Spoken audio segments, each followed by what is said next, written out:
Good morning. Welcome to the Heritage Foundation and our Lewis Lehrman Auditorium. We, of course, welcome those who join us on our heritage.org website on all of these occasions. For our in-house guests, we would ask that courtesy to see that our mobile devices have been silenced or turned off. And of course, those watching online are welcome at any time to send questions or comments, simply emailing us at speaker@heritage.org. And we will, of course, post today's program on the Heritage homepage for everyone's future reference. Leading our discussion and welcoming our special guest is Emily Gao. She is director of our Richard and Helen DeVos Center for Religion and Civil Society. She is an attorney who has defended religious freedom for the last 14 years. She has worked on behalf of victims of religious freedom violations in East Asia, the Middle East, Europe, and South Asia at the State Department's Office of International Religious Freedom. She also worked at Beckett Law. Previously, she was at the United Nations as well as the firm of Latham and Watkins. Please join me in welcoming Emily Gao. Emily?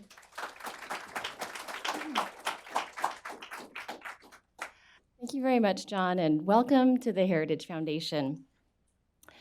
Thank you for joining us for today's discussion about how faith, foster care, and adoption go together. For more than 100 years, faith has been a force multiplier in our child welfare system. It has enabled millions of children to be placed into loving families for the rest of their lives, oftentimes after they have experienced trauma. Faith has motivated these families to open their homes to these children and to call them their own. But now, several cities and states are making faith a barrier to the ability of faith-based agencies to serve children. California, Massachusetts, Illinois, Philadelphia, and Washington, D.C. have barred agencies from serving simply because they believe that every child deserves both a mother and a father. At a time when our country has close to 440,000 children in foster care, 100,000 of whom are waiting to be adopted, we have a shortage of foster families. About 50% of the states in this country have experienced a shortage of foster care families in the last 5 years. In addition to that, the drug crisis has become the #1 driver of children into foster care. 92,000 children were in foster care in 2016 because of their parents' drug abuse.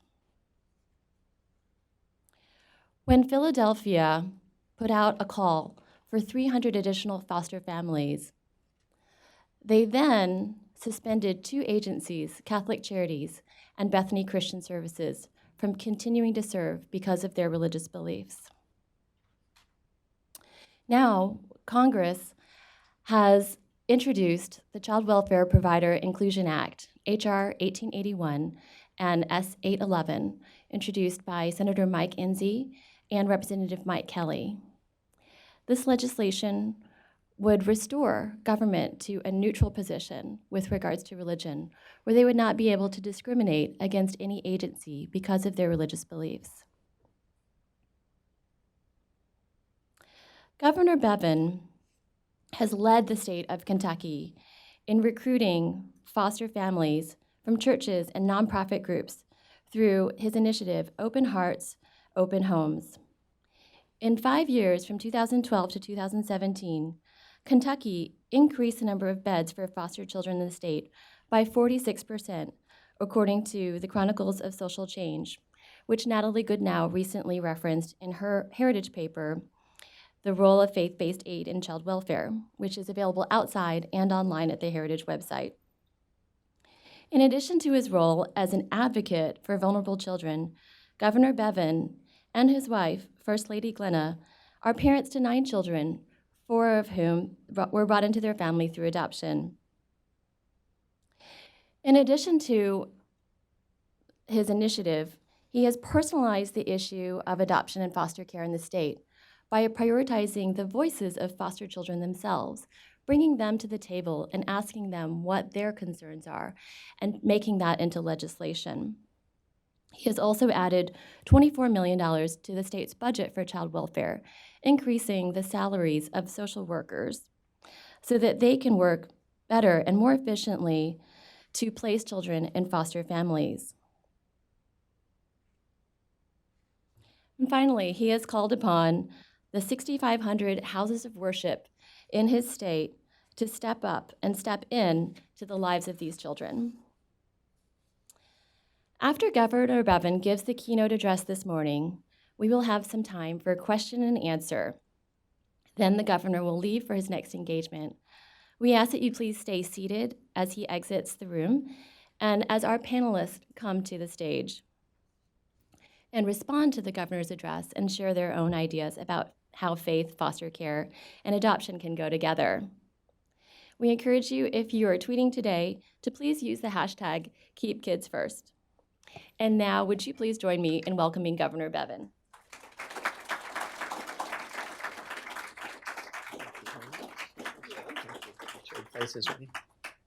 Thank you all for being here. Some of you are interns, you're like a captive audience, so you're kind of here. Some of you for whom this is a very personal issue, others of whom perhaps you're curious about it. Some of you do this for a living, and some of you perhaps feel inclined to do the same. I met a young woman, Virginia, who is in the communications area upstairs, who for 11 years, she said it didn't come as a result of this being a part of her family. Just for 11 years, she's just had a real calling in her life to sort of look into what can be done with foster care and adoption specifically. And to me, that's just encouraging. It's encouraging to see so many young people here, including faces that I know from various places, including even members of my own family. I won't single her out, but one of my nieces is in this room, and appreciate that as well. I'll just tell you a little bit about my story and kind of what drew me to this, why this is something that I care about. I don't have a keynote address in that I'm not going to uncork a big speech on you. I've often found when I've sat in your shoes, sometimes what makes these things the most memorable or enjoyable or informative is that when you all get to talk about what you all want to talk about. So I'll speak for a few moments and then would welcome you all to be prepared to ask for questions, because I'd love to use most of our time to ask some Q&A and for me to be able to address things specifically related to this ideally, but other things that perhaps are connected in some peripheral way that you think would be of interest to you. I'll just tell you a couple things about myself and my background. Some of this is perhaps something you're aware of.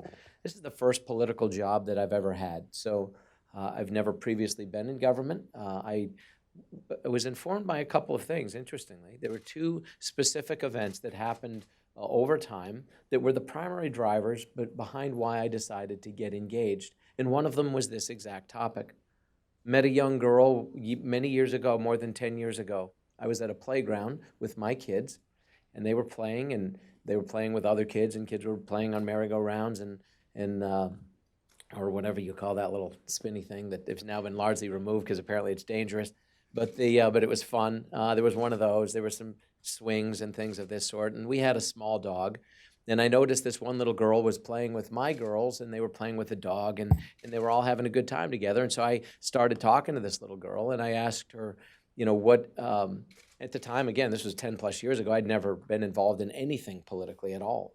And I asked this little girl if she was there with her parents, and she said no. And then, long story short, I figured out she was there. Actually, she was at a children's home. She was in an adoption. It wasn't an adoption place. It was a children's home, and she was in the foster care system, and had been there her entire life. She had been in, I think, 14 different homes. She was 11 years old, and to make a long story short, we thought maybe we should think about possibly adopting this little girl. The process was so ridiculously convoluted, so complex, so difficult, so time-consuming, and so costly, even though it was an in-state and supposedly cost-free. The numbers of fingerprintings, the numbers of inspections in the home, the number of interviews of our kids separate from us, the number of classes we had to take learning how to be parents, even though we had 5 children at the time, one of which, interestingly, and they always had to be taken together. My wife and I had to go together to take each one of these classes. They had to be scheduled when they said they were available, not when it was even remotely convenient to us. And so it invariably came at the expense of work or what have you, which is fine and understandable to a degree. But I remember one of the classes was being taught by somebody who didn't even have children and was teaching my wife and I how to be good parents. And I just thought, this is just absurd. And this went on for over a year.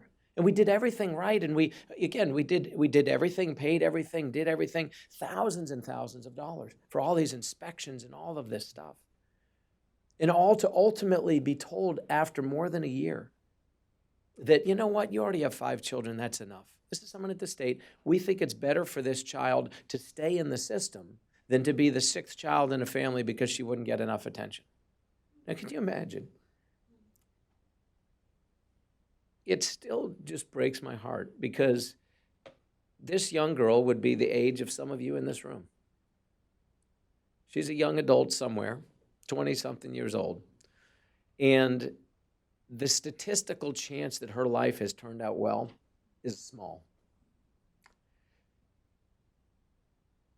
Quite the opposite is probably likely. This was one of the things that I remember at the time saying, somebody should do something about this. I had never run for anything. I'd been the president of my 4-H club as a kid, but other than that, I don't remember if I ran for it or if I just drew the short straw. I don't know. But I just remember thinking the role of government should be to prevent these kind of things from happening. There was a second thing that had to do with pensions that I just saw our pension system was the worst in America and was falling into the toilet and nobody was doing anything about it. And I happened to work in the investment business. And those were the 2 catalysts for why I ran. The topic here is what role does faith have or what does it not have as it relates to this topic? And I would agree, very much with the premise that was laid out in the introduction, is that it is very much a part of a constructive upbringing. It was funny, as I was sitting here, I bring this up, it makes it look like I know what I'm talking about. You come up with a folder, but actually in here, I have tucked in here all these cards I got from my kids for Father's Day. And I'll tell you, varying degrees of artistic ability. But look at all these. I mean, the great thing about having lots of kids is you get lots of cards. This is what every kid wants. Every kid wants a father and a mother. It's the idea that we need to protect our children from that is absurd.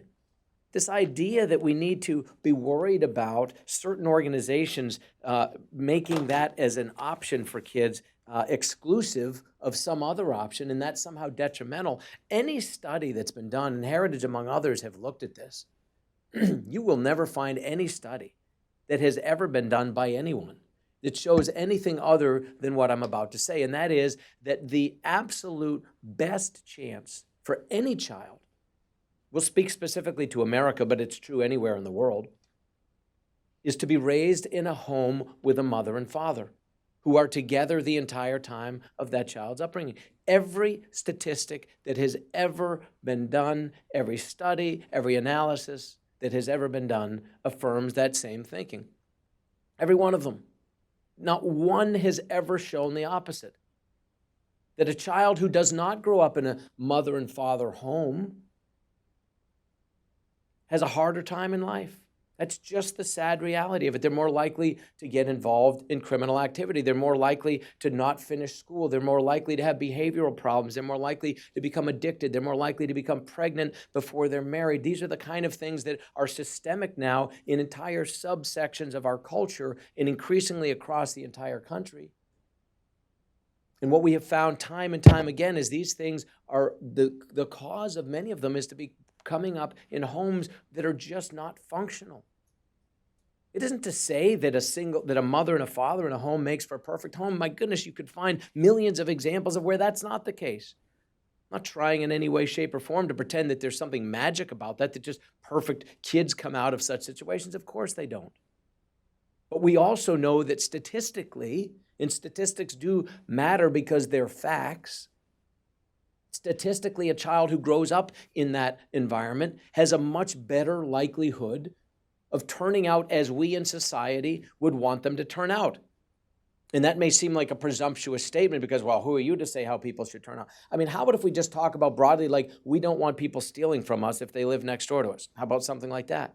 We want people being engaged in the workforce. We want people becoming what Thomas Jefferson talked about when he said about creating virtuous citizens. That's the purpose of government, to get involved in education and involvement with people's lives, is to create virtuous citizens, not goody-goodies, not a bunch of people who are, holier than the next person, but people who are constructive fabric of the community that they're a part of, that they're integrated, that they're producing and competitive in their own respects and contributing to the societal success of the whole.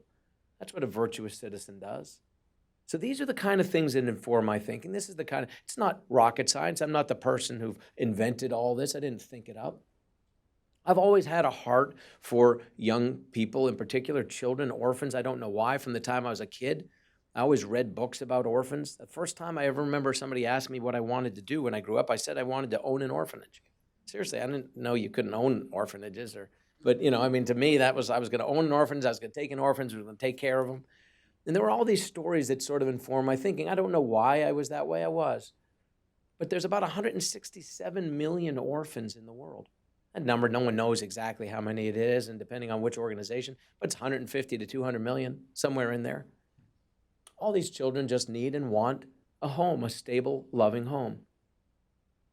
Historically, as I said earlier, who did provide for this? Who does in many parts of the world, even now, where there is no governmental programs? It's the faith-based community. Always has been. And don't kid yourselves. I don't want to spin way off and turn this into something it's maybe not intended to be. But many of these groups that are trying to box out faith-based organizations being part of the solution, it's not any faith-based organization. It's Judeo-Christian organizations. Don't kid yourself. That's what it is. That's who they're offended by. That's who sensibilities, are just too much for them to be able to handle. But you look at the Judeo-Christian faith, and you look at the tenets of the Judeo-Christian religion back to the very beginning. From the very beginning, it was about taking care of widows and orphans and those who did not have what others had. It was a community. It was family and then community and houses of worship stepping up and being engaged. That's what the intent was. That's really, to me, it's logical enough. Why would we not aspire for these things? Why would we not encourage these things? So my wife, it's a passion of hers as well. Again, any woman who's willing to be the mother of 10 children, in her case, because she's got me. But there's, I've got 9. She's got all of us.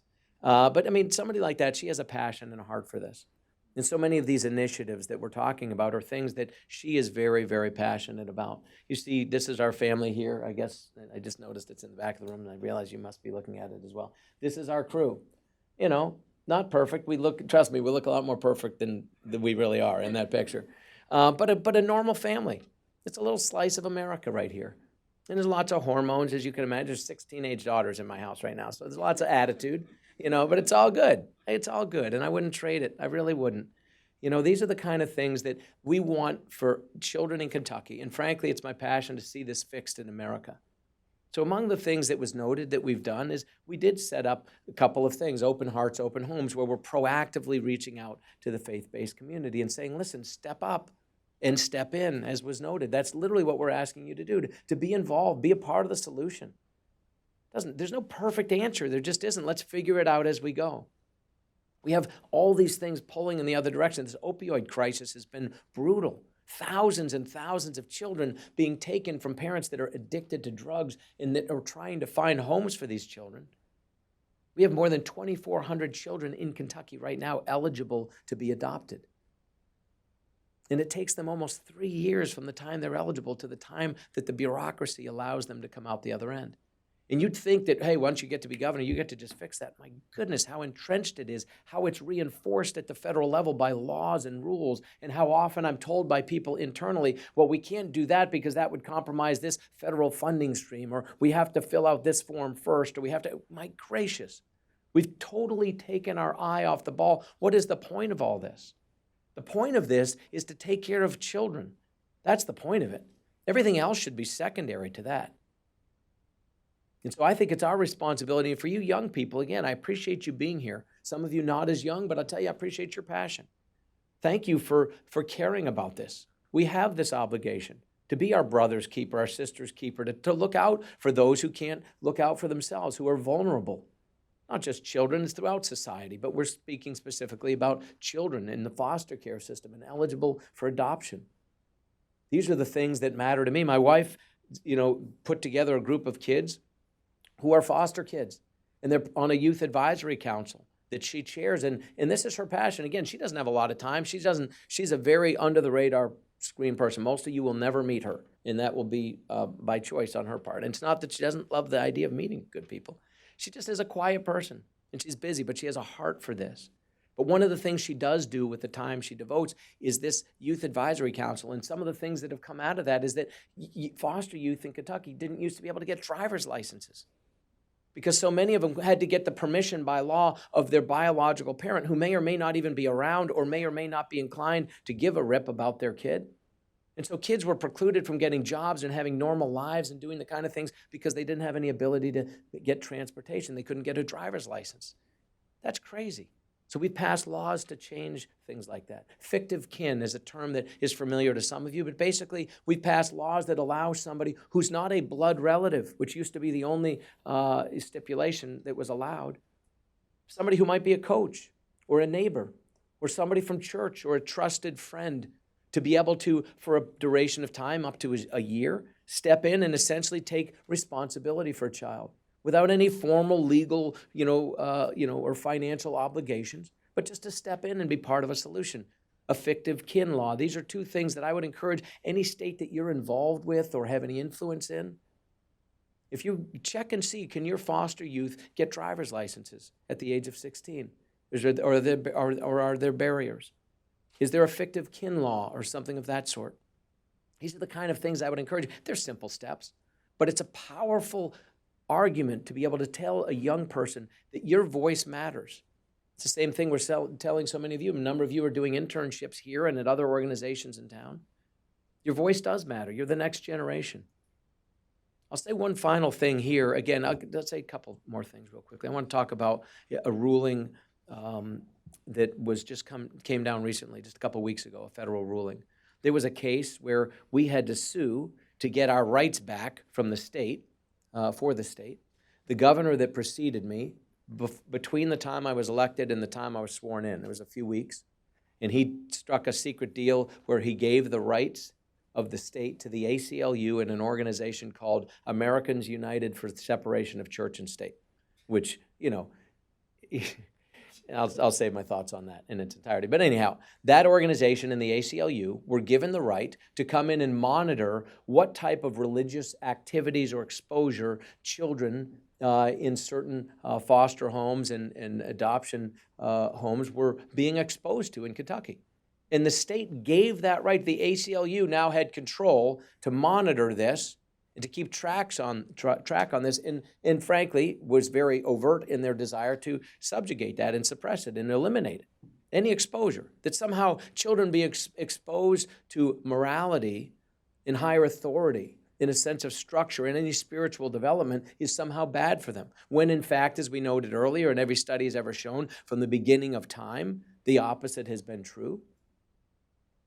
And so we had to then, that was a little gift that was left for me by my predecessor.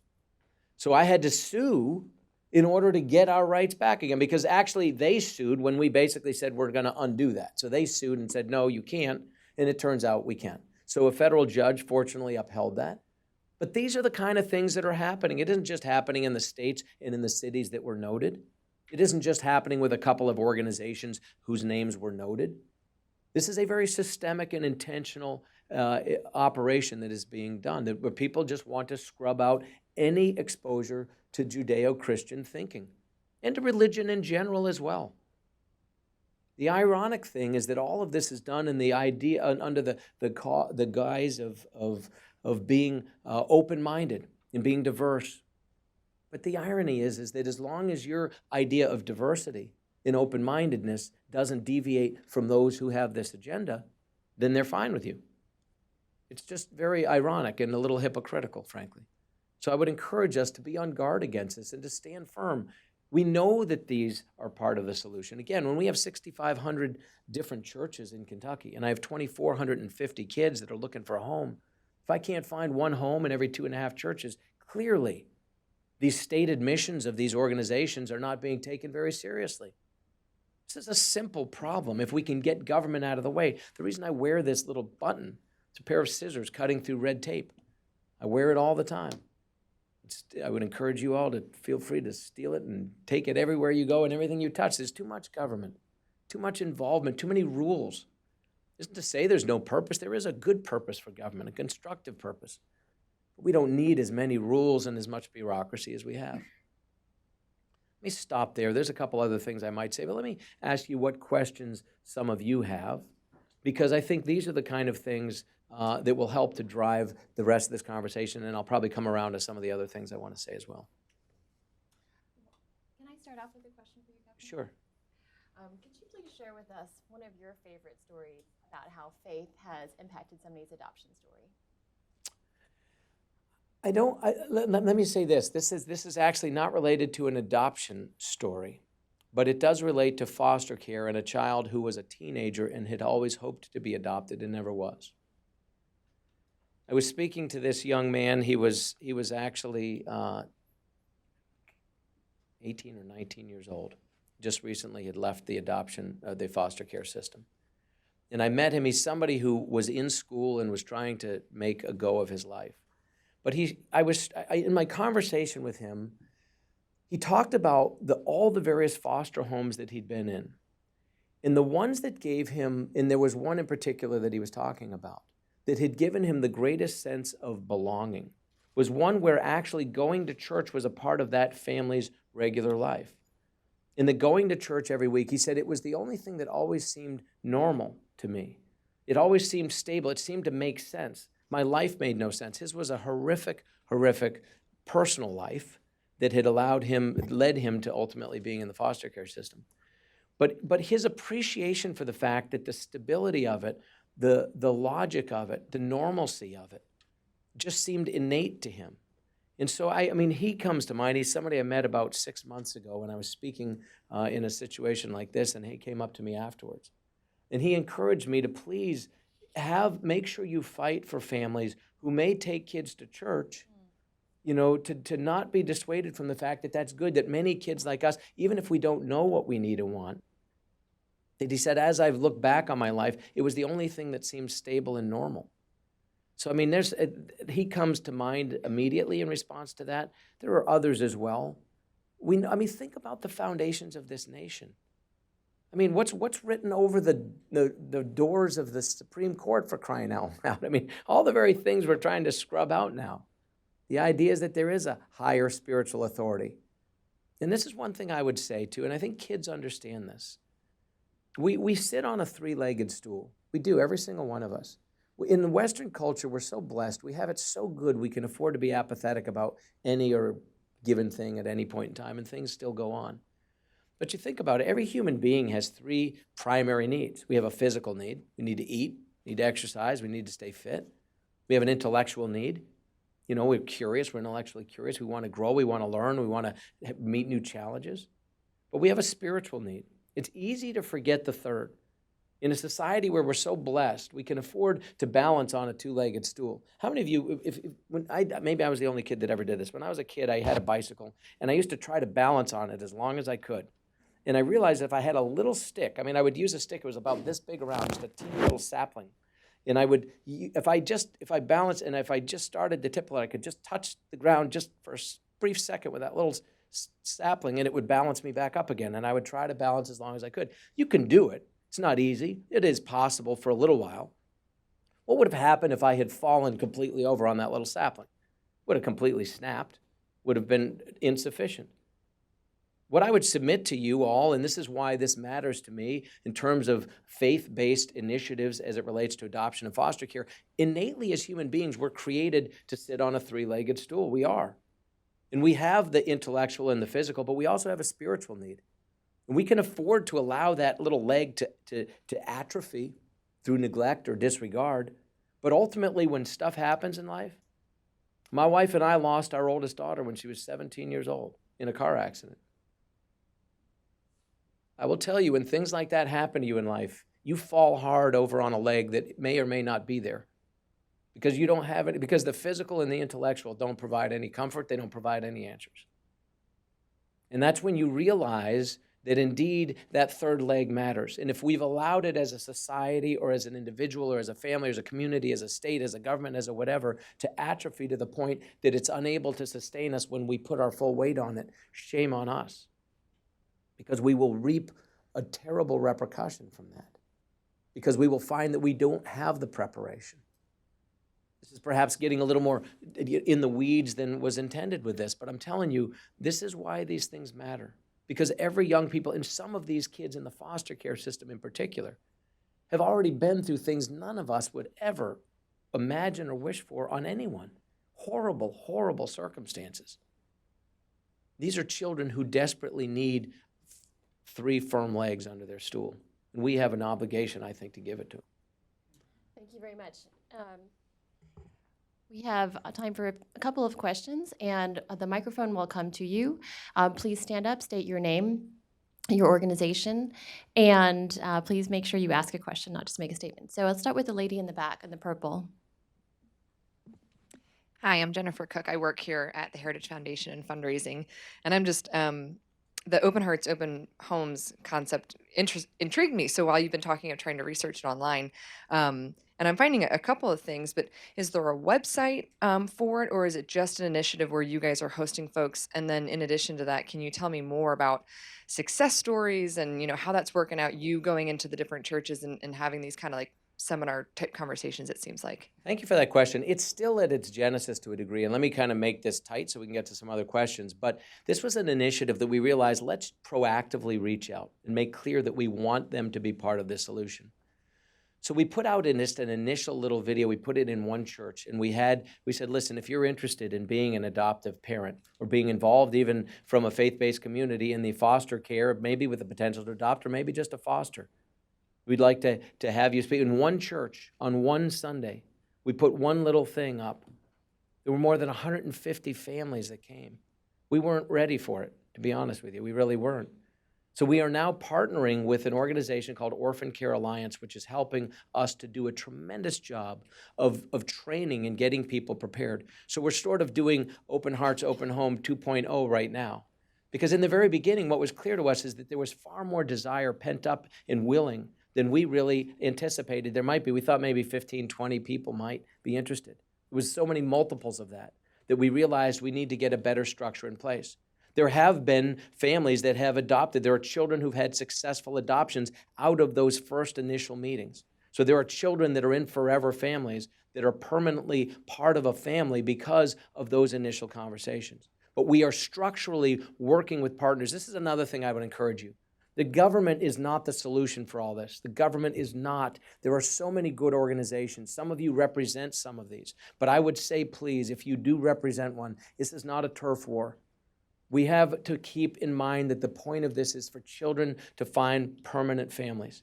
And so it's important for people to work alongside one another and to importantly recognize that they are part of the solution, maybe by serving one facet of it, that there's no competition among organizations. So we right now are working with outside organizations like, the Casey Family Foundation, Focus on the Family, Orphan Care Alliance, among others, Wendy's Wonderful Kids, Harvest of Hope. I mean, these are the kind of things that we're trying to use outside organizations together with our inside. We've had some change in people inside of state government.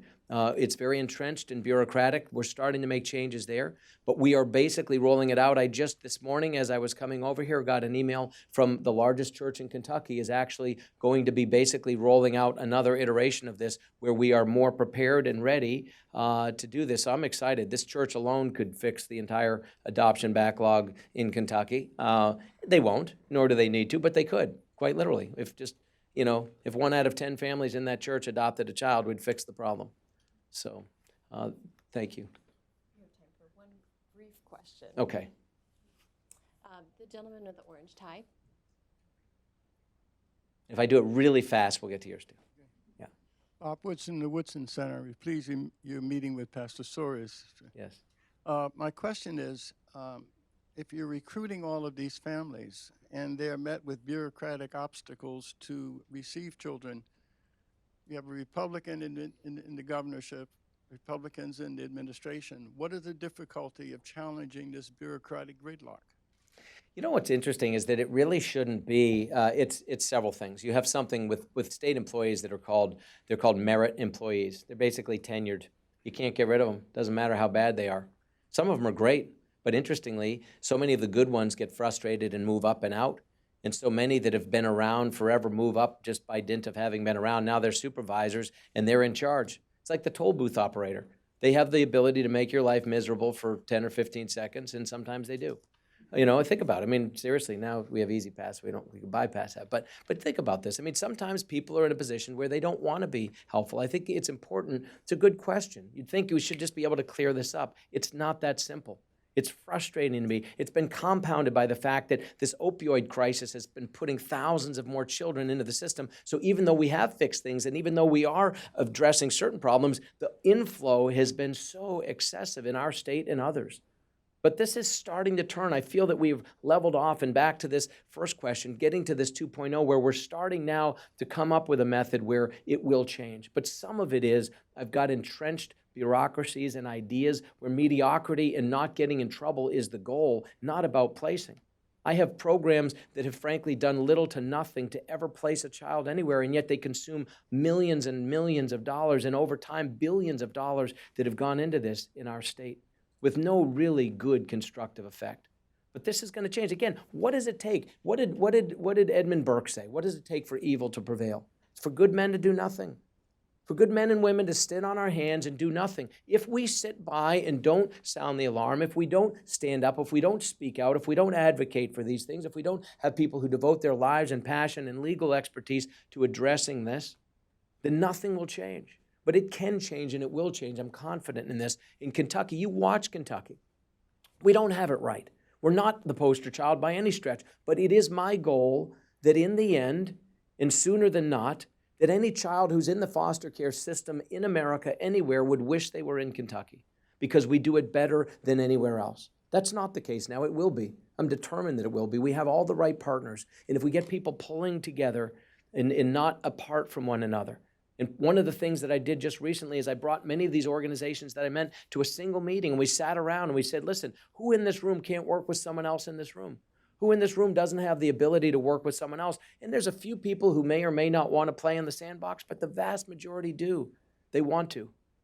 So thank you. And again, it's I wish it were as easy. Coming from the private sector, you don't realize how frustrating government is. Oh my gosh, it's crazy. Is there time for one more quick question or no? No? Okay, awesome. Thank you for keeping me on time here. Thank you all very much. I appreciate it.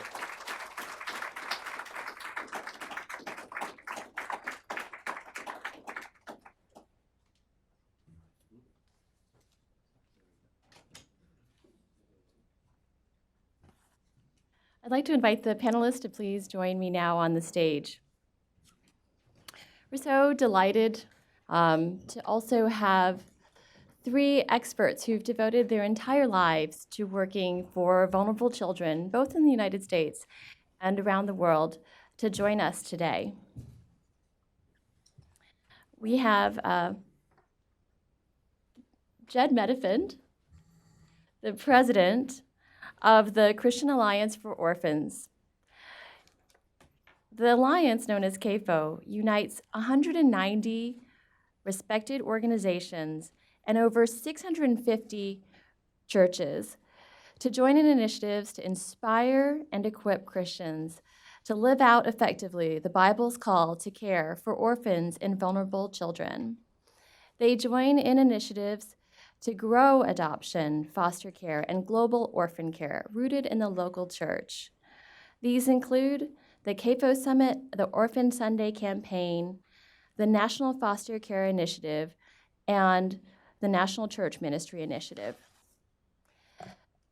Jed also worked in the White House as a special assistant to President George W. Bush, leading the Office of Faith-Based and Community Initiatives.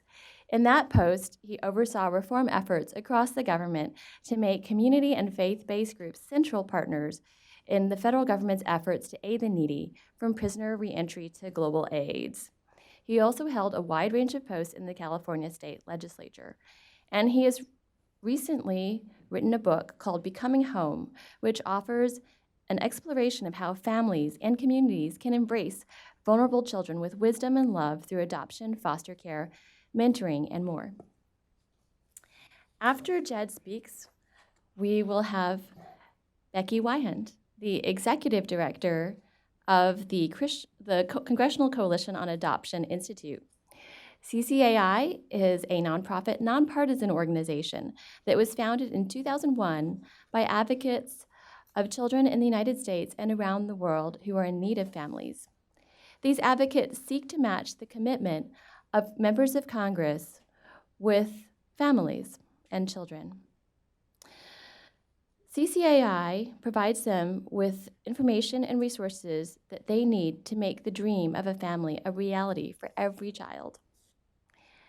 Becky was formerly the director of policy at CCAI, and there she led congressional delegations to Los Angeles, Columbus, Europe, Africa, and Asia. She was named executive director in 2014 and has a JD from Regent Law and is an attorney in Virginia. And then we'll hear from Jimbo Savely, who is the president of Small World Adoption, a Christian nonprofit agency founded in 1985 in Nashville, Tennessee, for the purpose of preserving and enhancing the lives of children in foster care and around the world.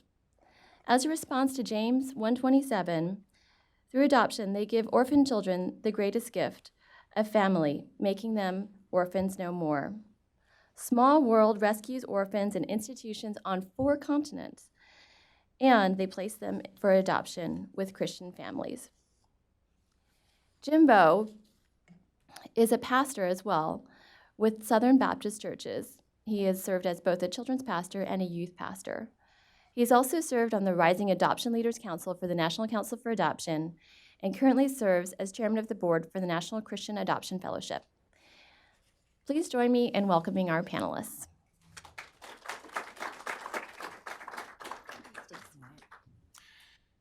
Well, several years ago in the county where I lived, a boy was removed from his family by Child Protective Services. And he was 4 years old, but he could hardly walk, like a toddler, just would barely stumble along. And not only was he unable to speak, but actually when adults would talk with him, it seemed that he could not even understand language at all. And so the experts initially concluded that he had a very severe form of autism. But as they investigated his case more thoroughly, what they began to discover is that the reason Aiden was the way he was because he had been left in a room completely alone almost every day of his entire life. And it was that total absence of touch and love and nurture that had stunted his development in virtually every area.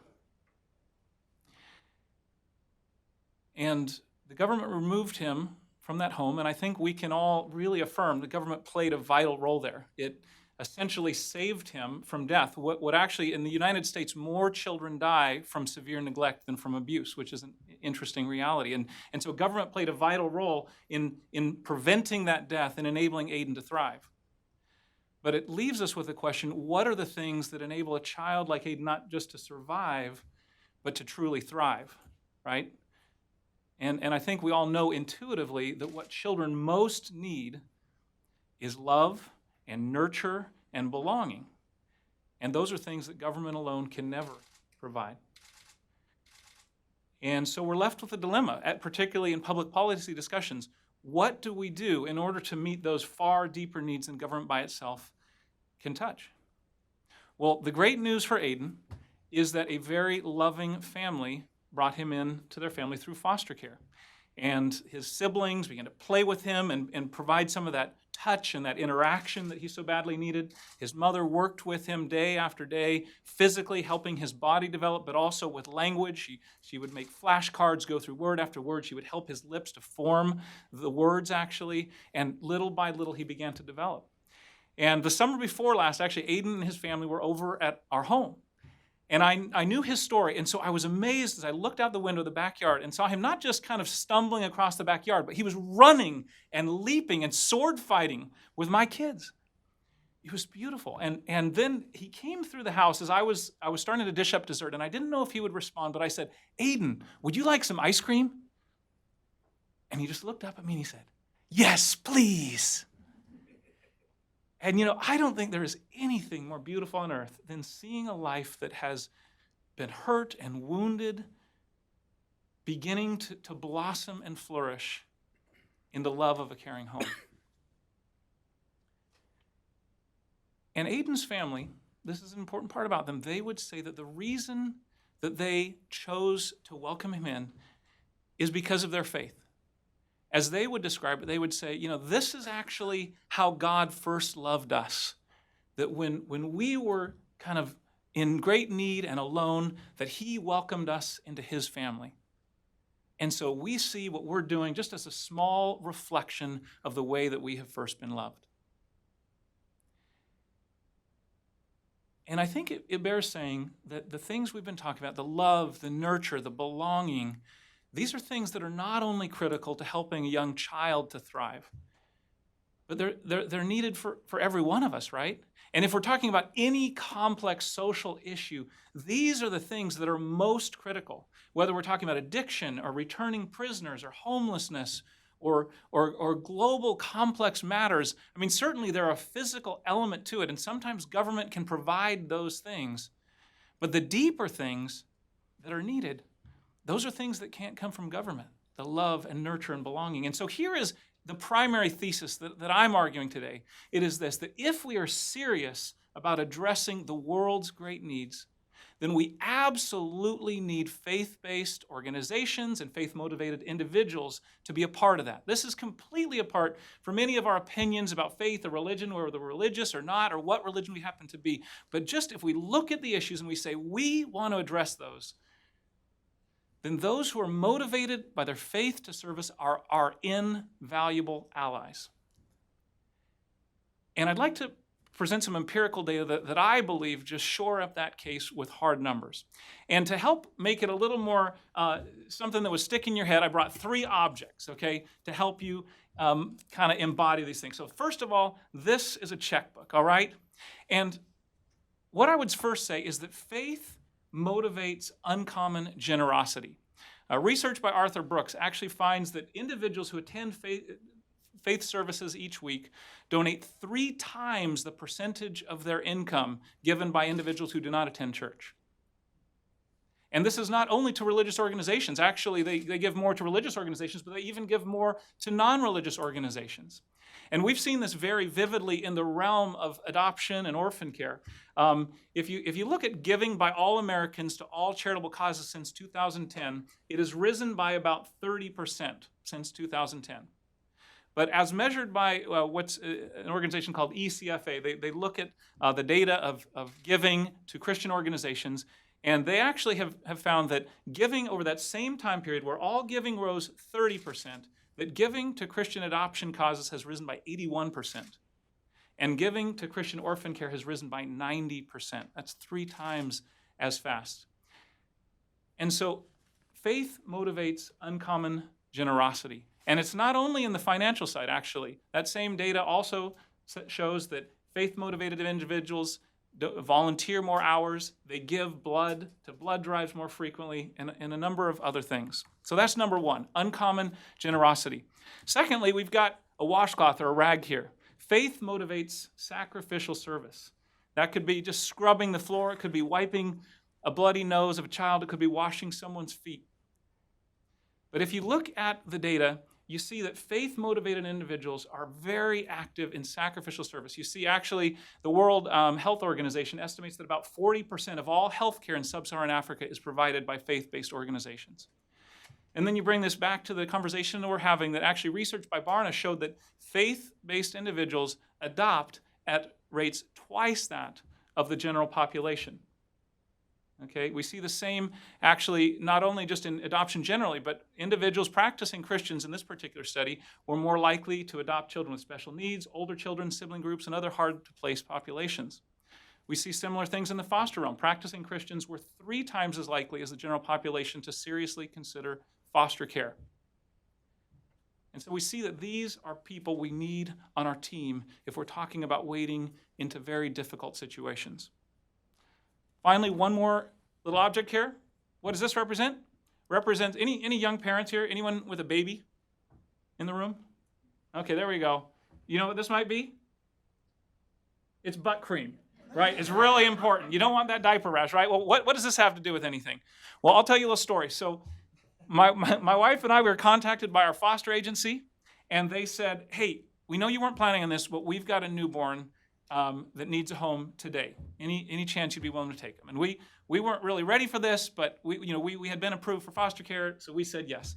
And so that very afternoon, this little boy who was actually several weeks still before his due date came to our home. And we had one challenge, several, but one was that our youngest child at that time had just turned 5. So we had gotten rid of all baby stuff. There was not a baby thing to be seen in our house. And so we didn't have any of the things that we needed to care for this precious little guy. Well, folks at our church heard about this. I mean, we hadn't even really reached out. So one of a friend learned about this, shared this, and people began showing up at our house with bags of clothes, little infant preemie clothes, and diapers, and meals. We had 2 different dinners that night, and dinners over many, many of the weeks and months that followed, actually. We had a diaper disposal thing that didn't let any stink out. It was amazing. And butt cream, very important. Someone brought that too. All right? Faith motivates supportive community. And so, to wrap this up, all of this doesn't say that faith-based organizations, faith-motivated individuals have all the answers, not by any stretch. But what it does tell us is that if we are serious about addressing serious and difficult and complex and painful needs in our community, in our world, then faith-motivated individuals are indispensable allies. We need them. We need every willing partner, and we especially need allies who bring uncommon generosity and sacrificial service and supportive community. Those are the kind of things that can make all the difference for a child like Aiden, and they're the things that make a difference for all of us. Thank you very much, Jed. Please go ahead, Becky. Good morning. As Emily said, I am Becky Wyhand, Executive Director at the Congressional Coalition on Adoption Institute. We are a nonprofit created by members of Congress to work in a bipartisan collaborative fashion to make sure that public policy is making sure that children are in families. We don't lobby or take positions, and I want to emphasize that we don't actually endorse legislation. What we do is work to bring everyone to the table, and I loved what Governor Bevin said about bringing people into the room and saying, how can we all work together? That's really the spirit in which CCAI was created, and that's the spirit in which we try to operate on a daily basis here on Capitol Hill. We are not a faith-based organization. We are focused on engaging government leaders in policy efforts. However, we recognize the important role that individuals and organizations in faith communities play in being a part of the solution for the adoption and foster care challenges that we face in this nation and around the world. So I loved, Emily, what you said about force multipliers. We really do believe that people of faith and organizations that are faith-based can really be that force multiplier. Emily asked me just to share some stories about people that CCAI has engaged with who are people of faith, who are making an impact in foster care and adoption. And so I'm going to share with you about some of our angels in adoption, some of our foster youth interns, and just a few of their stories. So I have a really easy job this morning. First, I wanted to share with you a gentleman that I've had the privilege of spending quite a bit of time with, the president of our board of directors, Jack Gerard. So if you look in the top right corner in this photo, he is up there with his wife, Claudette, next to him. And the people in this picture are one of our foster youth internship classes at the Congressional Coalition on Adoption Institute. What the foster youth interns do is they come to Capitol Hill every summer from across the nation, and they use their life experience, having spent significant years in foster care, to bring the perspective of foster youth and alumni to Capitol Hill. They work in committees of jurisdiction, they work in personal offices of members of Congress, And they also have the opportunity to research and write federal policy and make recommendations to Congress and the White House on how to improve foster care policy for all their brothers and sisters in care across the nation currently. And so this is a picture of Jack hosting the foster youth interns at his lake home for a retreat weekend. And the exciting part of that weekend is that he usually takes everyone out on the boat pretty much all day and tries to knock them off of tubes. And many of the young people in their 20s have never actually had that opportunity to be on a lake, be on a boat, or go tubing. So it's a really fun weekend for them. Jack is a member of the Mormon faith, and he is very compelled by his faith, as he and his wife are, to give back to people, and particularly to invest in children who need families. They have actually adopted from Guatemala, but interestingly, they had hoped to adopt in the state of Maryland first, and were told that they were not in the best position to do so when they had a government assessment done. So they adopted internationally. And Jack is many people may know him. He is a lobbyist here in town in the oil and gas industry. And I am always shocked at the amount of time and energy that he pours into the work that we're doing, the advocacy that we're doing, how he leverages his relationships, his influence, his platforms to make sure that people are hearing about children who need families, and doing what he can with his congressional relationships to try and make sure that this is something that's on the radar of our national leaders. So he's actually going to be leaving Washington soon, and he will be taking a significant leadership position in his church in the state of Utah. And so I wanted to share that story as an example of someone who I've spent a lot of time with, whose faith motivates them in this field. These are some of our angels in adoption, Christopher and Alicia Johnson. I wanted to share a little bit of their story with you. They are biological parents to 3 daughters and the adoptive parents of 5 other children from foster care. By 2013, they had fostered close to 20 children. Their first adoption was a 2-year-old who had cystic fibrosis and requires a daily regimen of medication and treatment to keep him healthy. Next, they adopted a 17-year-old boy, Joey, right before he would have aged out of the foster care system. He has diabetes, and they were able to help him with treatment. And he recently graduated from high school and is now attending a state college. They have also adopted Anna, who's at the age of 7 weeks old. They adopted her. And then recently they adopted Chris and Alicia. They adopted siblings Ethan and Emma, who had spent several years in foster care, often living separately, and 6 of those years were in group homes. So Chris and Alicia felt very strongly that they are called to foster, adopt, and provide a safe haven for abused and neglected children.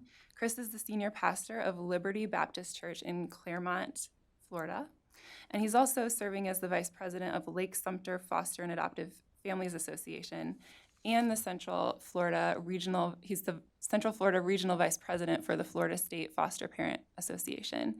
They also, as a family, partner with city officials and other members of their community to encourage others to consider fostering and adoption. And so a member of Congress in 2013 recognized them as angels in adoption. Marcy Borland, she is from Georgia, and she's the area managing director for Faith Bridge Foster Care. It's a Christian organization that partners with churches to coordinate volunteers and contracts with the government to place children in stable and supportive foster homes. Faith Bridge empowers local churches to care for vulnerable children by creating communities that surround and support foster families.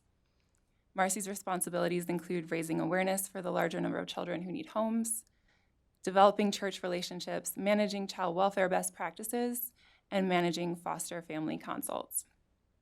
Marcy has a Master's of Divinity from Asbury Theological Seminary, and she and her husband Andrew are both licensed foster parents and the adoptive parents of 2-year-old Nathaniel, as well as foster parents to a little girl right now. And Marcy believes that she has a mission, and it is to continue to impact lives personally and professionally through compassion. Chad and Marcia Hardeberger are from Louisiana, and they have served as foster adoptive parents through the Louisiana Department of Children and Family Services for 13 years. They have cared for 14 children in foster care and have adopted 6 children. According to Marcia, some children stay with them only for 24 hours, while 6 amazing, beautiful children are now a part of our forever family. However, each and every child that has lived with us has truly been a gift from God. In addition to opening their hearts and homes, the Hardebergers have also established an adoption ministry through their church, Emmanuel Baptist. The ministry, Fashioned for a Home, works with the Louisiana Department of Children and Family Services to provide foster and adoptive parents orientations, to recruit foster and adoptive homes, provide special events for foster children, provide dignity bags full of supplies for children entering foster care, and sponsors an adoption support group to assist families through the adoption journey. And then Marianne Kadri is from North Dakota. She is an 87-year-old. She was born and raised on a small farm in central North Dakota by parents who were immigrants from Syria. She and her husband, Orville, had 4 children, 8 grandchildren, and 8 great-grandchildren. And she worked for 42 years for the public school system locally. She and her husband started doing foster care with Lutheran Social Services in 1984. And when her husband passed away in 2006, she continued as a foster care parent. In over 30 years, she has fostered more than 300 children. And she says her love for children is keeping her young. She currently has 3 teenage girls living with her. And Marian is a community leader in the Baha'i faith. The last individual I wanted to share with you is Mendel Thompson. Mendel Thompson has served as the president and CEO of America's Christian Credit Union since 1986. Under Thompson's vision and leadership, the credit union launched a low-cost adoption loan program in 2009 to benefit families that are seeking to adopt. The efforts have made a profound difference in the lives of many adopted children. Over 1,100 adoptions in the United States and other countries have taken place through this visionary role of the credit union. Mendel strongly supports the belief that every child deserves a forever family and has taken a very active role in crafting an affordable solution for America's adoptive families. He is very passionate and has a heart for the miracle of adoption and continues to fervently drive this cause, and he and his employees love celebrating each adoption that takes place through their loans. Lastly, I wanted to share a picture of one of our foster youth internship classes. One of the things I've learned over the years as I've heard the stories of the young people that come through this program is that a great many of them relied on their faith to sustain them when they went through very challenging times in the foster care system and when they were not in the system. And so this class is no exception to that rule. One thing that happened this week, actually, we currently have the class of interns here on Capitol Hill, and the cohort was going through sort of a challenging situation. And this is one of the emails that I received from one of the foster youth interns, and I thought I would share it because it felt very relevant to today's topic. My faith has played a larger role in my personal healing process. And when life gets tough, I refer back to Scripture to find peace. So many times when referencing the life and legacy of Christ, I'm reminded that life is hard, and yet when we trust the process, it makes it all worth it. So that was what I wanted to share with you, just some stories of the people that we work with at CCAI, how faith plays a significant role in their lives as motivators, how we as an organization and the larger, I think, public policy efforts that go on in this nation are the beneficiaries of people of faith and organizations of faith. I did want to mention, just very briefly, the governor mentioned the Casey Foundation. I believe he was probably referencing the Annie E. Casey Foundation, but he could have been referencing some of the other Casey cousins. But the Annie E. Casey Foundation has been really intentionally researching and looking into developing resources for faith foster families. And I think it's great that that's something that they're particularly focused on. They know, as Jed said, the statistics of the number of people who are motivated to foster and adopt because of their faith, and so they're working to be a liaison, be a bridge, work to engage governments and conversations with the faith community. And then I was also glad to hear that he focused and mentioned on the Wendy's Wonderful Kids program, also a fabulous program in many states in this nation. I did just want to also say that I agree very much with Governor Bevin that your voice in this room does matter. But I also want to encourage you to think about what platforms that you each have as individuals or through your networks, where you could invite a young person who has experienced foster care or a foster or adoptive parent to come and share their story and perhaps invite some people to be a part of the solution as well. Thank you, Becky, and thank you for your work and helping so many people be part of the solution. Jimbo? Well, it's a pleasure to be here with each of you. And really, I would like to just share with you a little bit of my story and how faith has drawn me to where I am at right now. And that is, first of all, honestly, it began with me as a child. I always had a love for being with children, working with kids, being around kids. So I knew that there was a draw to children for some reason, but I also had an interest in medicine. So I just looked at it and I thought, which one makes more money? It wasn't working with children. It was going to be medicine. And so I decided to pursue being a doctor. But I thought, you know what, let's be a pediatrician. Now I can get a little bit of both worlds there. And as I pursued that, I kind of ran into an obstacle my freshman year of college. And that obstacle was called chemistry. I had to reevaluate, was I going the right way? And the reason and the way that I reevaluated that is by turning to my God and Savior. And as I turned to Him and I asked Him, God, am I doing the right thing here? He reaffirmed to me that, yeah, I have implanted this love for children in you. That's real. You just went the wrong way about how I want you to work with kids.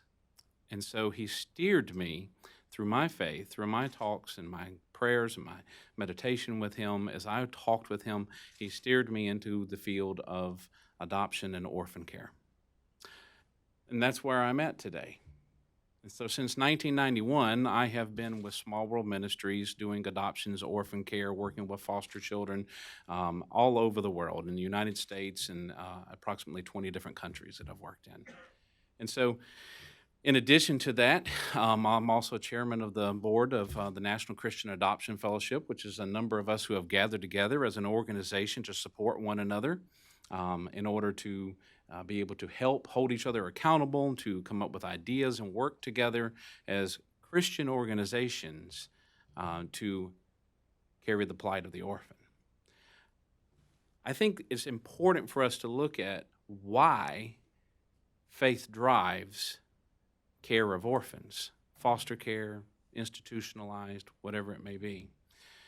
And as we evaluate what God's Word says, as you look at the different things there as a Christian faith, when you look at the different things that He says in His Word, one of the driving forces is that He says that we are to be His hands and His feet. He also says that faith, in Romans, in the book of Romans, he says that faith is hearing God's Word. So when we hear God's Word, and we are then driven to be His hands and His feet, we can't help but follow what He also says in James 1:27, which James 1:27 says that we are to care for orphans and widows in their distress. Well, as I evaluated it, and as those around me evaluated it, my mother and father who founded our ministry at Small World, as we looked at that and we said, how best do we care for an orphan? Which He says is pure and undefiled religion, by the way. How best do we do that? We found the best way to do that is to make them sons and daughters. Make them sons and daughters through adoption. And so we pursued that. And that's our driving force now. We had a family years ago that came to us, and they shared their story with us that and I'll share with you, they have a very common last name, so I don't mind. They're the Wilsons. So the Wilsons came to us and just shared with us that they had been pursuing in vitro fertilization and other methods and so forth to try and have a child biologically, and had failed at all attempts. Had shared with us that their dream had always been to have a large family. But because of these failed attempts and because they constantly had tried and were not being successful with it, they too came to the same conclusion that I did, that they needed to reevaluate what God's plan was for their life. And so they turned to their faith. And when they turned to their faith, they were very clearly led to adopt. And so they adopted their first child with us, a little boy, which was a tremendous event for them. And I was personally involved in that and remember those days and how happy they were with it. And they pursued a second child, and they adopted that second child. And I'll never forget that as they pursued that second one, some comments that they made to us, it's particularly her, she had said to me, she said, you know, I always dreamed of having a big family, 4 or 5 kids, and that was big to me, and that's what I wanted, and I just felt like that was the way that it was going to be. I was going to be the mother of this family of 4 or 5 kids. But this is going to be it for us. We've reached our limit here financially. We've reached our limit here emotionally. We've just reached our limit here. This is what we can do right now. We're done. So as she pursued that and they finished that adoption, it was only a few weeks after they had completed that second adoption of a little girl. They came to our office and literally looked at me and the rest of us on staff there and just simply said, I came home with some medical issues, discovering that there were a few things I didn't know what was going on. And as I went to the doctor and tried to pursue what was happening here, I discovered I'm pregnant with twins. It was only after they pursued their faith and what faith drove them to do that God opened her womb. It was only after that. And so faith is what drove them to save these 2 children from being orphaned, to make them a son and a daughter. Faith drove that. God reaffirmed with me that I had made the right choice in the end, honestly because of a story of a young man who I had been involved with that unfortunately did not end as I thought it was going to end. And that was a little boy that I had been in a home playing with him. I had spent hours with him amongst other children there. A little boy, and this was in another country, by the way, and the little boy, as I was leaving, stood right on my left side, and I'll never forget his face, as he hugged my leg and looked up at me and was saying in another language something that just sounded like gibberish to me. And as I turned to our translator, I asked our translator, I said, what is he saying? And the translator didn't want to translate it for me. And then eventually, as I forced that translator to do it, the translator said, I warned you. And I said, note taken. He then told me, he's looking at you and saying, Papa, Papa, take me home. Papa, Papa, take me home. These children know that they're missing something. They know that they're missing a family. It only took a couple of hours of me sitting down on the floor playing with him for him to realize, that's what I want. I want that. That's what I need. And the reason I was there playing with him was because of my faith. Because God has directed me through my faith in him to minister to orphans and widows in their distress. That's how faith drives it. And for me, I look at it and I think that I'm being the hands and feet of Christ, fulfilling some of the things he says in his word, specifically in Deuteronomy 10:18, he says, I will execute justice for the fatherless. Justice for the fatherless. My faith is what helps him to execute that justice. It's what drives it. And that's why I continue to do it today. Thank you very much, Jimbo, for your work and for sharing what motivates you and so many other people of faith to care for the orphan and the widow. Before we turn to the audience for questions, and we will, I would just like to ask if any of you would like to comment on what was discussed earlier, which is the current conflicts between some states with faith-based organizations that provide services in the child welfare space. In addition to those 3 states and 2 cities that I mentioned, which have shut down faith-based agencies, there have been 9 states that have actually passed laws to protect faith-based agencies. And there have been lawsuits against 2 of those states, one filed by the ACLU, one filed by Lambda Legal, to overturn those protections. So I'd like to invite any of you to comment on what you think should happen in these conflicts. Well, I'll start. Just, I think we can establish 2 things that seem to me fairly self-evident. One is that we need faith-based organizations as partners in this work. And, as I was talking about, we need that uncommon generosity, we need sacrificial service, we need the support of communities. And right now, we are failing the kids in the foster system. In so many states, there are not enough homes to provide the love and nurture that these kids need. And so we desperately need faith-based allies in this. So that's exhibit 1. And I think everyone could for the most part agree to that. The second thing is just that, it seems very reasonable to say that if we desire individuals who are motivated by their faith to serve, then we should allow them to serve in ways that are consistent with that faith. And that we shouldn't say, we need the fruit of your faith, but we want to cut off its roots. That's not fair. That's not consistent with the American tradition.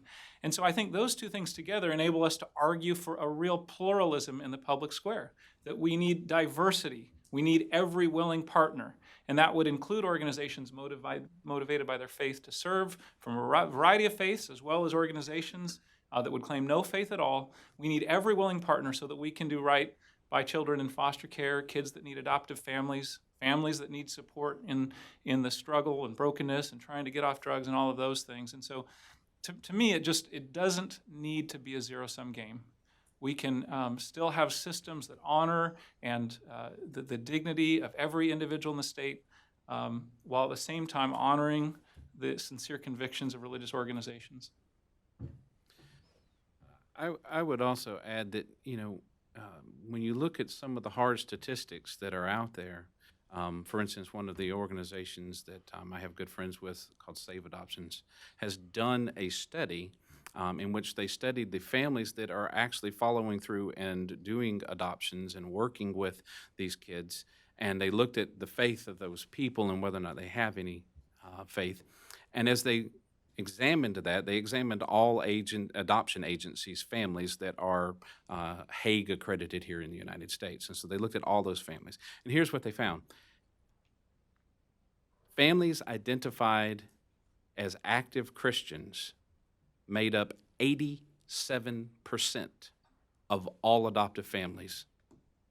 87%.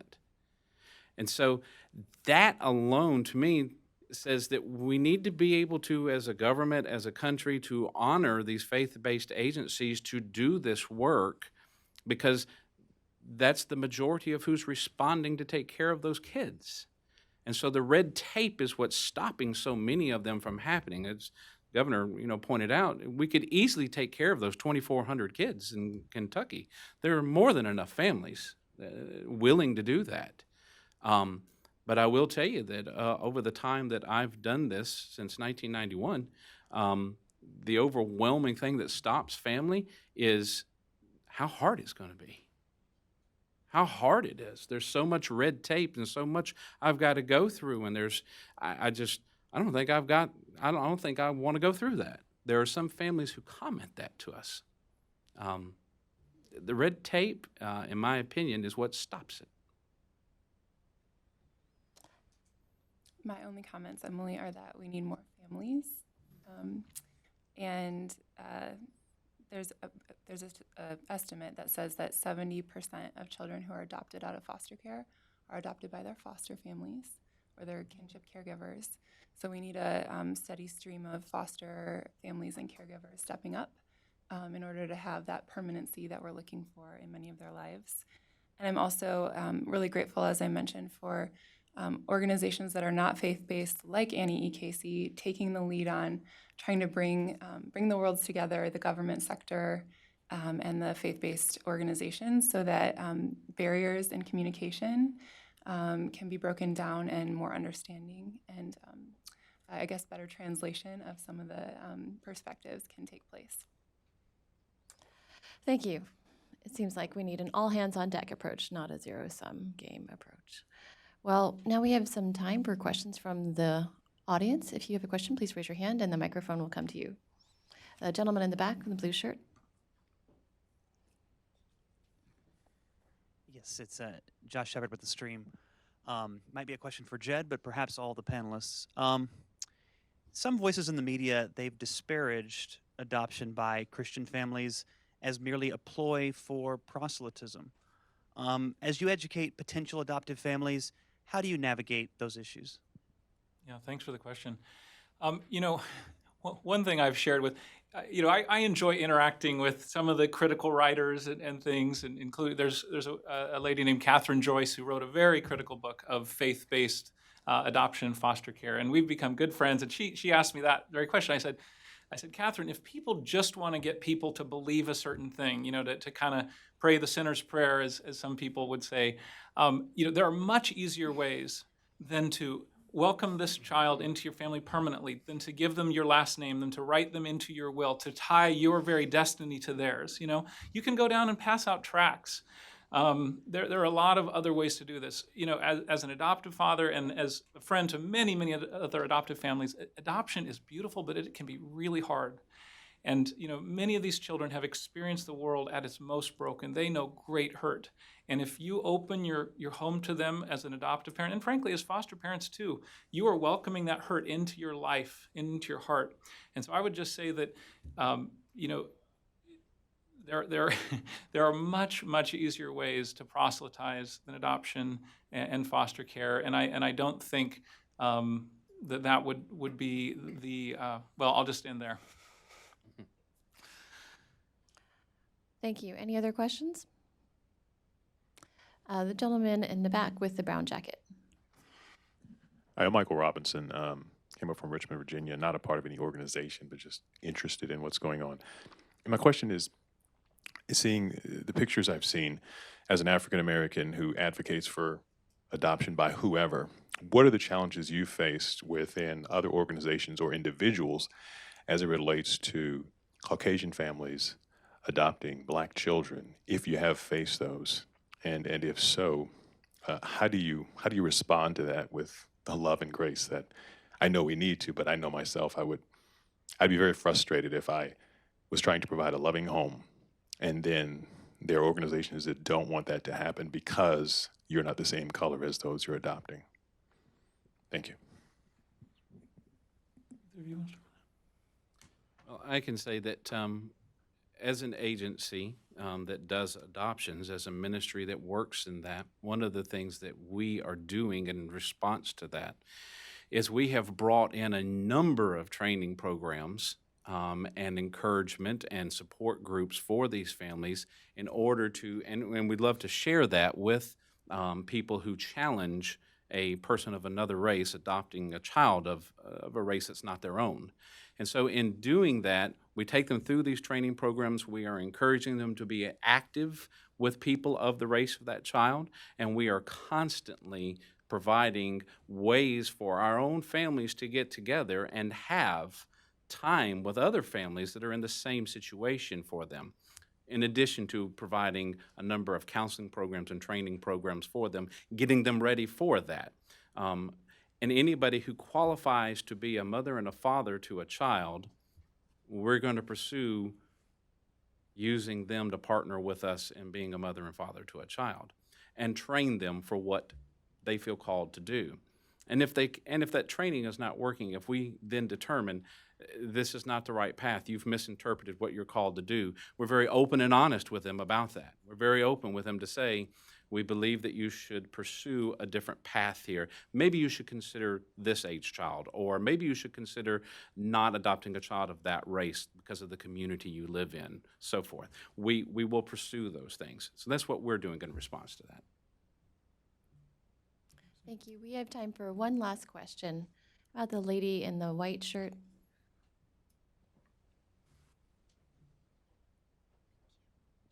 Hi, thank you guys so much for your time. I'm Rachel Becker. I'm with the Children's Defense Fund.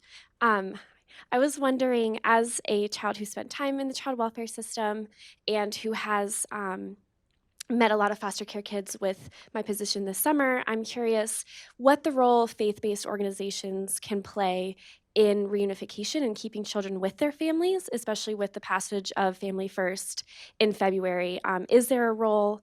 I know a lot of children, especially older children, that is what they want. So I'm just kind of curious. Thank you. Okay, I want to just comment briefly. Last year we did a congressional briefing, Rachel, on faith-based organizations and recruitment of families. And one of the things that was interesting was that, first of all, some of the organizations that are doing recruitment really well, and there are actually some that are in the room here doing it locally here in DC, have learned that over time it's actually best not to recruit specifically for adoptive parents, because a lot of times what that does is it frames expectations towards that permanency, when really what a child in crisis needs is a family that's going to wrap around them for a short window of time and is open to safely reunifying them or stepping forward to be that permanent solution as well. And so a focus more on recruiting foster families and really educating them that there are two paths, and actually that the goal of foster care ideally is to focus on reunification, is something that they have emphasized to us has been really helpful in their recruitment efforts. But I'm actually going to let the expert on these issues, who is doing a lot of that work, jump in as well. So. That's good what you said. And I think it's a great question, Rachel. I'd love to dig even deeper than we can. Maybe we can talk afterwards. But, I think there are a lot of great faith-based organizations really focused on that area. There's an organization called Safe Families that you may have heard of, that really is focused entirely on its pre-foster care. It's helping a family that's in crisis, if they need temporary care for that child, to be able to go through rehab, or maybe they have jail time they have to serve or things, but then to receive that child back without being entangled in the system. That's ideal if possible, of course, or that the child would never have to be out of home at all, if that's at all possible. One thing I would note, is, and I'm sure you see this a lot too, is that there tends to be camps on this, as in so many issues, right? And there's those who are like passionate for unification, and there's are passionate for finding new homes through foster care adoption. And I just really feel like this is one of those issues where we can grip both of those 100%, and say, we are passionate to keep kids in families, if at all possible. If there's any way to hold that family together, support them, to mentor, to help with rehab, whatever it is, to keep them together. And we are also just as passionate, if a child cannot be safely in their home, that we will care for them for a short time, hopefully, but forever if we need to. And those things don't have to be warring camps. They can be held together. Thank you, everyone, for your questions. And if you would like to ask more questions of the speakers, you can find them outside of the auditorium afterwards. We also have several heritage publications outside on adoption and foster care, so we encourage you to pick those up. Please join me in giving a hand to all the speakers. Thank you.